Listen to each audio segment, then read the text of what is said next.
भक्तों राधे राधे, जय श्री कृष्णा।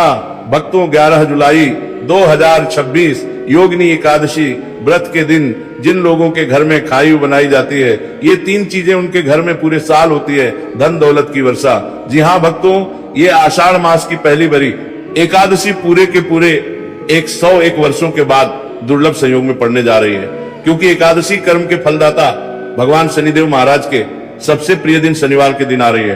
तो ऐसे इस एकादशी का महत्व भी बहुत अधिक बढ़ जाता है। और भक्तों 11 जुलाई योगिनी एकादशी व्रत के दिन भले ही कुछ मत खाना, लेकिन ये एक चीज जरूर खा लेना, भगवान विष्णु जी और माता लक्ष्मी की कृपा से आपके घर में इतना पैसा आएगा कि संभाल नहीं पाओगे। इसके साथ ही भक्तों, इस व्रत को करने से 100 राजसूय यज्ञ और 1000 यज्ञ के फल के समान पुण्य प्राप्त होता है। साथ ही भक्तों, हम आपको यह भी बताएंगे कि चाहे कुछ भी हो जाए, लेकिन 11 जुलाई योगिनी एकादशी व्रत पर ऐसा खाना घर में भूल कर भी मत बनाना, और ना ही उसे खाना पूरा घर परिवार बर्बाद हो जाता है। साथ ही भक्तों, इस प्रवचन में जानेंगे 11 जुलाई शनिवार योगिनी एकादशी व्रत पर ऐसा क्या खाना चाहिए जिससे कि आपके जीवन में भगवान विष्णु शिव की कृपा प्राप्त हो। साथ ही भक्तों, इस प्रवचन में हम आपको यह भी बताएंगे कि 11 जुलाई योगिनी एकादशी व्रत पर भूलकर भी ये 5 काम कभी मत करना, नहीं तो कंगाल होते देर नहीं लगेगी।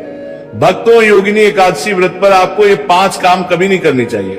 जो भी व्यक्ति शनिवार योगिनी एकादशी व्रत के दिन इन 5 कामों को करता है, उसकी जिंदगी बर्बाद हो जाती है, उसके घर में कंगाली छा जाती है, और जिस 5 कार्य होते हैं माता लक्ष्मी ऐसे घर से हमेशा के लिए चली जाती है। भक्तों, साथ में हम आपको यह भी बताएंगे कि 11 जुलाई योगिनी एकादशी व्रत के दिन अगर आप इन चीजों का दान कर देते हो तो आपके घर में कभी धन की कमी नहीं होगी, हमेशा ही रुपया पैसा आपके घर में आएगा। तो इसीलिए आप इस प्रवचन को पूरा ही सुने, आधा अधूरा ना सुने। कई लोग होते हैं जो वीडियो को काट काट कर देखते हैं, बीच बीच से देखें, और फिर ऐसे व्यक्ति को जीवन में कभी सफलता हासिल भी नहीं हो सकती। इसीलिए वीडियो को आधा अधूरा छोड़कर ना जाए। भक्तों, चाहे कुछ भी हो जाए, लेकिन एकादशी के दिन एक छोटी सी चीज जरूर खा लेना। आपको करोड़पति बनने से विधाता भी नहीं रोक पाएंगे, क्योंकि 101 वर्षों के बाद आषाढ़ मास में योगिनी एकादशी व्रत ऐसे शुभ समय में पड़ने जा रहे हैं। और योगिनी एकादशी हिंदू धर्म के लोगों के लिए सबसे श्रेष्ठ मानी जाती है। और भक्तों, इस दिन किया गया कोई भी उपाय कभी भी निष्फल नहीं जाता, बेकार नहीं जाता, मतलब हमेशा लाभ ही लाभ प्रदान करवाता है। चलिए भक्तों, अब हम आपको योगिनी एकादशी व्रत की थोड़ी सी जानकारी दे देते हैं। भक्तों, इस बार 2026 में योगिनी एकादशी व्रत को लेकर लोगों के मन में शंका को शंका बनी हुई है कि यह व्रत इस दिन रखा जाएगा, 10 जुलाई या 11 जुलाई पूजा पाठ कैसे किया जाएगा, शुभ मुहूर्त क्या रहेगा, इस दिन क्या खाना है और क्या नहीं खाना है। इस प्रवचन में हम आपका सारा कंफ्यूजन दूर कर देंगे। बस आपको संपूर्ण जानकारी के लिए इस प्रवचन को पूरा जरूर सुनना होगा। और भी बहुत सारे लोगों के प्रश्न आ रहे हैं कि योगिनी एकादशी व्रत के दिन चावल खा सकते हैं या नहीं खा सकते, पहली बार ये व्रत कर सकते हैं या नहीं।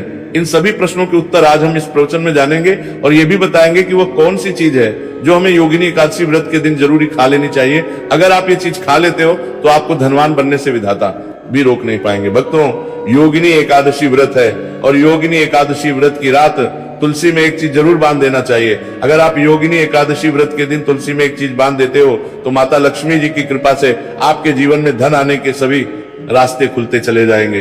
तो भक्तों, योगिनी एकादशी व्रत आषाढ़ मास के कृष्ण पक्ष की एकादशी को मनाई जाती है। भारत में इसे अलग अलग जगहों पर अलग अलग नाम से जाना जाता है। जैसे कहीं न कहीं पर इसे योगिनी एकादशी व्रत, और कहीं न कहीं पर आषाढ़ी एकादशी, कहीं ना कहीं पर बस व वैष्णव योगिनी एकादशी व्रत के नाम से भी जाना जाता है। धर्म ग्रंथों में कहा गया है कि योगिनी एकादशी व्रत आषाढ़ कृष्ण की एकादशी होती है, और ये भगवान श्री विष्णु को समर्पित एक अत्यंत पुण्यदायी व्रत माना गया है। शास्त्रों में कहा गया है कि इस दिन श्रद्धा और भक्ति से व्रत रखने, भगवान विष्णु का स्मरण करने और दान पुण्य करने से मनुष्य अपने जन्म जन्मांतर के पापों से मुक्त होकर मोक्ष की प्राप्ति करता है। इतना ही नहीं, इस व्रत के प्रभाव से मातृ वृत्ति को ही नहीं, उसके पितरों को भी स्वर्ग और मोक्ष की प्राप्ति होती है। इसलिए इसे पितृ उद्धारक एकादशी भी कहा गया है। जीवन में सुख, शांति, सौभाग्य, समृद्धि और चारों पुरुषार्थ, धर्म, अर्थ, काम और मोक्ष की प्राप्ति भी इसी व्रत के प्रभाव से होती है। इसी पावन दिन को एकादशी के रूप में भी मनाया जाता है।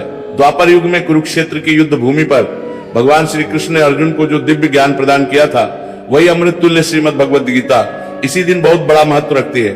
गीता का ज्ञान केवल एक युद्ध का उपदेश नहीं, बल्कि समस्त मानव जाति के लिए धर्म, कर्तव्य, सत्य और भक्ति के मार्ग को दर्शाने वाला शाश्वत ग्रंथ है। इस दिन श्रीमद् भगवद गीता का पाठ श्री कृष्ण पूजन, व्रत और सत्संग करने से व्यक्ति का जीवन आध्यात्मिक रूप से प्रकाशित होता है और उसे भगवान के चरणों की निकटता प्राप्त होती है। धार्मिक के अनुसार योगिनी एकादशी व्रत आपकी आत्मा पर बोझ नहीं बल्कि समस्त पापों का श्रवण करने वाला होता है। भक्तों, चलिए सबसे पहले हम आपको बता देते हैं कि योगिनी एकादशी व्रत की सही डेट टाइम क्या है। फिर हम आपको बारी बारी से सभी जानकारी बताते हुए चलेंगे और ये भी बताएंगे कि वो कौन सी चीज है जो हमें योगिनी एकादशी व्रत के दिन जरूरी खा लेनी चाहिए। और भक्तों, साथ में आपको बताएंगे कि इस दिन एक चीज भूलकर भी नहीं खानी चाहिए। अगर आप ये चीज भूलकर भी खा लेते हो तो आपके घर में अनहोनी हो सकती है। तो ऐसा अनर्थ काम भूलकर भी मत करना और अनर्थ होने से पहले वीडियो को आप पूरा जरूर देख लेना। तो चलिए भक्तों, जानते हैं योगिनी एकादशी व्रत की सही डेट टाइम के बारे में। 2026 में योगिनी एकादशी व्रत की सही डेट टाइम क्या है? आषाढ़ के कृष्ण पक्ष की एकादशी तिथि पर योगिनी एकादशी व्रत मनाई जाती है। इस साल आषाढ़ माह के कृष्ण पक्ष की एकादशी 10 जुलाई को सुबह में 8:16 पर और सूर्योदय पहले ही हो चुका होगा, लगभग 2.5 घंटे पहले, अर्थात सूर्य का उदय दशमी तिथि में है और एकादशी समाप्त होगी 11 जुलाई को। प्रातः 5:22 पर सूर्योदय होने से कुछ 10 मिनट पहले समाप्त हो जाएगी। तो सूर्योदय में एकादशी तिथि प्राप्त नहीं हो रही है। अब ऐसे में लोग हैं वो 10 तारीख को व्रत करने की सोच रहे हैं क्योंकि उनको लगता है पूरा दिन एकादशी रहेगी। देखिए, यहाँ पर शास्त्रीय नियमों को समझना आवश्यक है। कुछ लोग स्मार्ता और वैष्णव के बीच में फंसे हुए हैं। स्मार्ता व्रत इस दिन है, गृहस्थ जीवन कुछ दिन करना चाहिए, अन्य लोगों को, ऋषि मुनियों को इस दिन करना चाहिए। देखिए प्रिय भक्तों, मेरा मानना है कि पुराणों में जो नियम लिखे हैं हमें उनको देखना चाहिए, सब छोड़ दीजिए। और मैं कभी ऐसे नहीं कहता कि आपकी इच्छा है इस दिन कर लो, आपकी इच्छा है इस दिन कर लो। मैं आपको जो शास्त्रों का निर्देश होता है वो बताता हूँ। मानना ना मानना आपकी इच्छा है, पर मैं गोल गोल बात नहीं करूंगा। शास्त्र क्या कहते हैं इस विषय पर मैंने पहले भी एक वीडियो बनाया था। करीब 5 से 6 पुराण हैं जिनमें इस एकादशी के विषय में वर्णन आता है, वहां से मैं जानकारी लाया था। सभी क्या कहते हैं कि हमें एकादशी का व्रत कब करना चाहिए। मैं भविष्य पुराण की बात करूंगा, विष्णु पुराण की बात करूंगा, नारद पुराण की बात करूंगा, अग्नि पुराण की बात करूंगा और गौरी शंकर संवाद की बात करूंगा।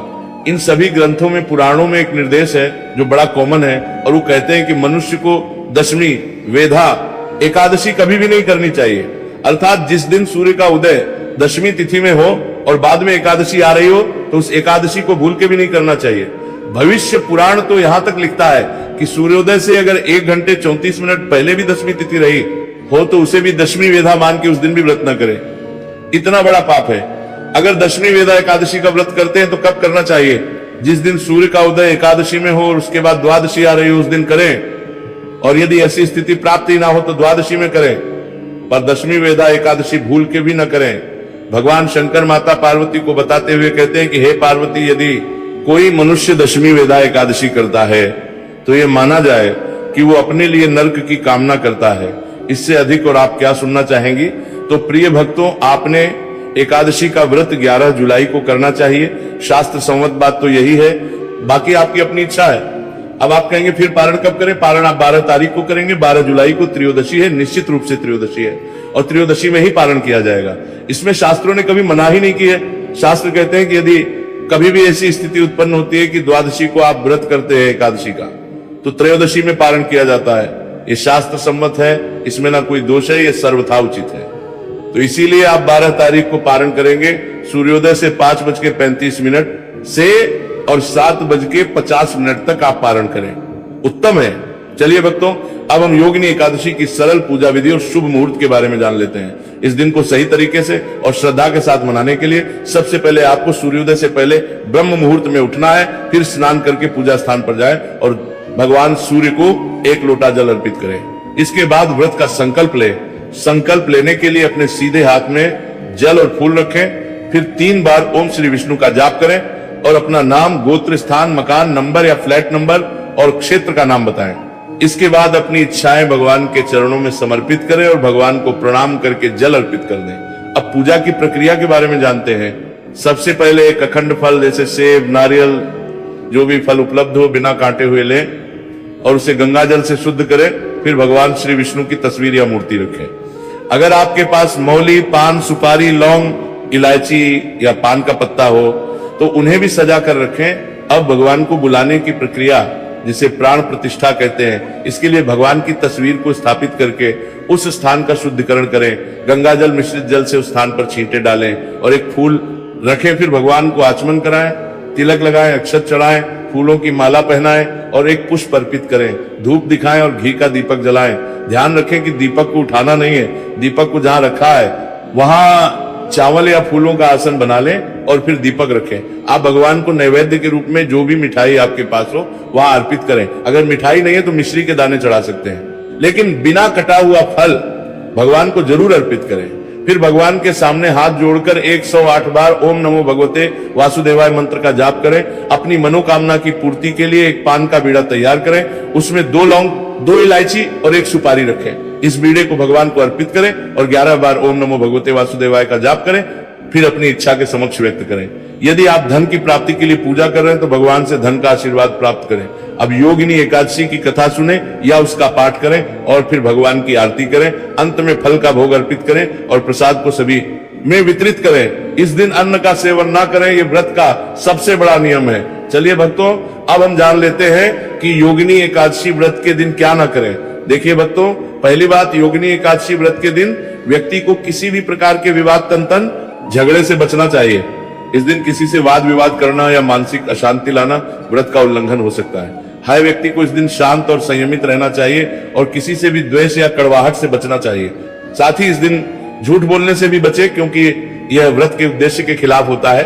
दूसरी बात, एकादशी के दिन चावल का सेवन नहीं करना चाहिए, क्योंकि धार्मिक मान्यताओं के अनुसार चावल की उत्पत्ति भगवान विष्णु के रोम से मानी जाती है। साथ ही इस दिन बैंगन का सेवन भी वर्जित होता है। तीसरी बात, चावल का सेवन इस दिन नहीं करना चाहिए। एकादशी के दिन चावल का सेवन वर्जित माना जाता है। इसके अलावा इस दिन बाल और नाखून काटने से भी बचना चाहिए, यह व्रत के प्रभाव को कमजोर करना है। चौथी बात, इस दिन जमीन पर सोना चाहिए। यह व्रत के दौरान आत्मनियंत्रण और संयम का प्रतीक होता है। कुछ लोग एकादशी का व्रत बिना नमक के करते हैं, जबकि कुछ लोग सेंधा खाकर व्रत करते हैं। पांचवी बात, इस दिन का मुख्य उद्देश्य भगवान विष्णु की पूजा और ध्यान होता है, इसलिए इस दिन को लौकिक कार्यों से मुक्त होकर पूरी तरह से भक्ति में लीन रहकर बिताना चाहिए। योगिनी एकादशी व्रत के दिन भगवान विष्णु की पूजा और विष्णु के मंत्रों का जाप करने से पुण्य की प्राप्ति होती है। यदि आप पूजा में लापरवाही करेंगे या कोई अन्य कार्य करेंगे तो व्रत का पुण्य नहीं मिलेगा। अगली बार एकादशी के दिन व्रती जातकों को सुबह देर तक सोने से बचना चाहिए।